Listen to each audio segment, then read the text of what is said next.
गुर्जर हूण वीरों की विजयिनी सेना। विक्ट्रियस आर्मी ऑफ हूणा गुर्जर। हूण पशुजीवी ही नहीं थे, आयुध जीवी भी थे। बड़े बड़े व दूर दूर तक लंबे धावे मारकर इनका शौक था। हूण वीरों की लड़ाई की एक बड़ी चाल थी, दुश्मन के सामने पराजित होने का अभिनय करके भाग पड़ना, और जब दुश्मन उनका पीछा करे कुछ दूर निकल जाए तो सुरक्षित सुसंगठित जहां तहां छिपे हुए हूणवीरों के दस्ते शत्रु की पीठ पर आक्रमण कर देते थे। हूणवीर माओदून ने चीन के युद्ध में एक बार इस तरह 3,20,000 चीनी सैनिकों को अपने जाल में फंसा लिया था।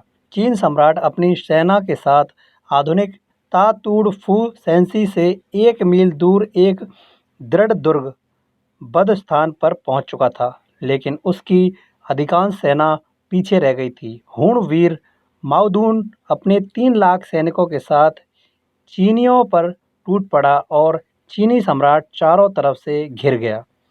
चीनी सेना 7 दिन तक घिरी रही। बड़ी मुश्किल से चीनी अपने सम्राट को घेरे से बाहर निकाल पाए। माओदून के घेरे का एक कोना ढीला था। इस निर्बल कोने से चीन सम्राट निकल भागने में समर्थ हुआ। माओदून ने पीछा नहीं किया। समझौते में चीनियों को बहुत अपमानजनक बातें स्वीकार करनी पड़ी।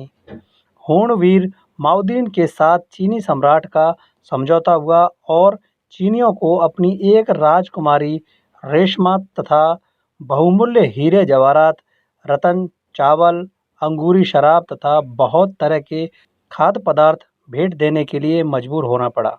इस तरह चीनी राजकुमारियों का शक्तिशाली हूण वीरों से विवाह करने की प्रथा चली, क्योंकि राजकुमारी का लड़का मृत पक्ष का पक्षपाती होगा।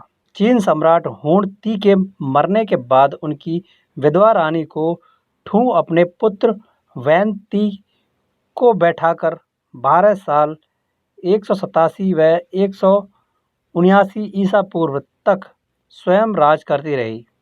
हूण वीरों में पितृ सताक समाज होने के कारण कुछ सुविधा था, जिसके कारण कितने ही चीनी भागकर उनके राज्य में चले आते थे। ऐसे ही किसी दरबारी की बातों में पड़कर माओदून ने रानी को संदेश पत्र भेजकर अपने हाथ और हृदय को देने का प्रस्ताव किया।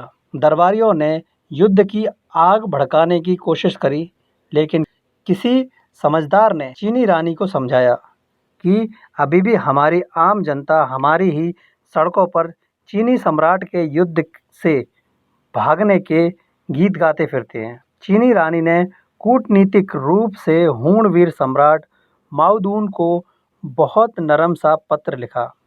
मेरे दांत और केश परम भटारक आपको प्राप्त करने के योग्य नहीं है। साथ ही 2 राजकीय रथ, बहुत से अच्छे घोड़े तथा दूसरी बहुमूल्य भेंट भेजी हैं। तब जाकर माओदून को दरबारियों की अनावश्यक युद्ध करवाने की चाल समझ आई और इस पर हूणवीर माओदून अत्यंत लज्जित हुआ और उसने बहुत से हूणी घोड़े भेजकर चीनी रानी से क्षमा मांगी। हूणवीर माओदून ने बहुत लंबे समय तक यानी कि 36 साल तक राज्य किया था।